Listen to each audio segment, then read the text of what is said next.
nagkakainitan na nga. Wala pang kampanya niyan ha. Pero nagrarambulan na sila eh.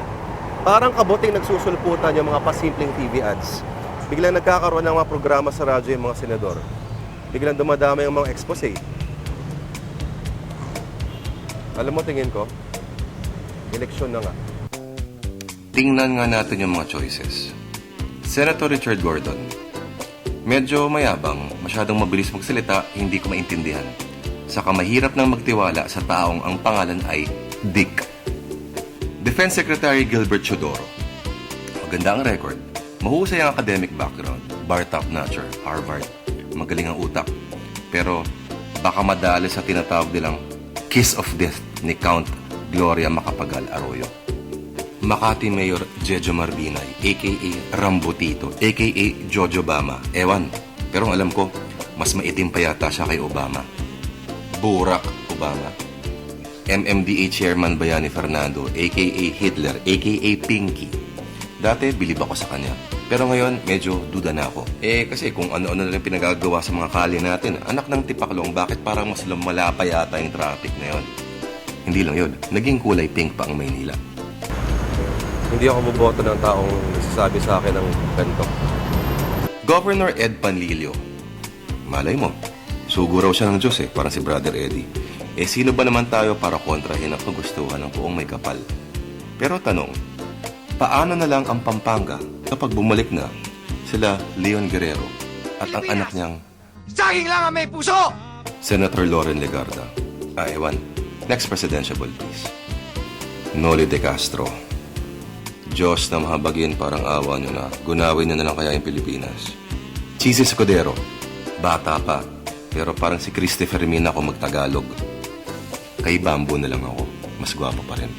Mar Rojas. Nai-imagine mo ba na First Lady si Ate Coring? At pag presidente na ba siya, magmumura din siya ng magmumura sa kanyang unang-unang State of the Nation address. Manny Villar. Pinakamaraming budget sa kanilang lahat. Di umano. Pero ayoko sa kanya. Kasi nagpapahid siya ng putik sa damit niya. Yak. Senator Ping Lacson.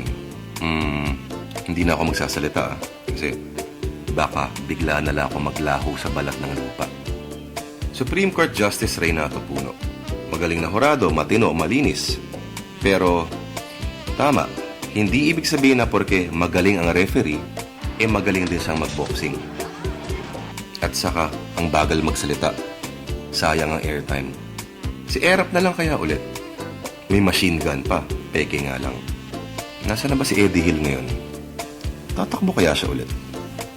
Teka ha, ang hilig-hilig nating makialam sa gobyerno, pero ano bang alam natin sa ating sariling komunidad? Baka kaya tayo nagkakandaletse-letse. Ang lakas nating magnangangaw-ngaw sa mga bagay na ang layo-layo sa atin, pero wala tayong alam sa nangyayari sa sarili nating bakuran. So teka, mabalik nga tayo sa pinag-uusapan natin. May napili na nga ba kung gusto kong maging presidente? Ikaw, meron na ba? Total, mukhang magkakagaguhan na rin lang di, ako po si Lord De Vera, ang inyong lingkod. Madaling lapitan, mahirap hanapin. Huwag kalilimutan sa susunod na halalan. Yan ay kung may matutuloy na halalan at walang ganito.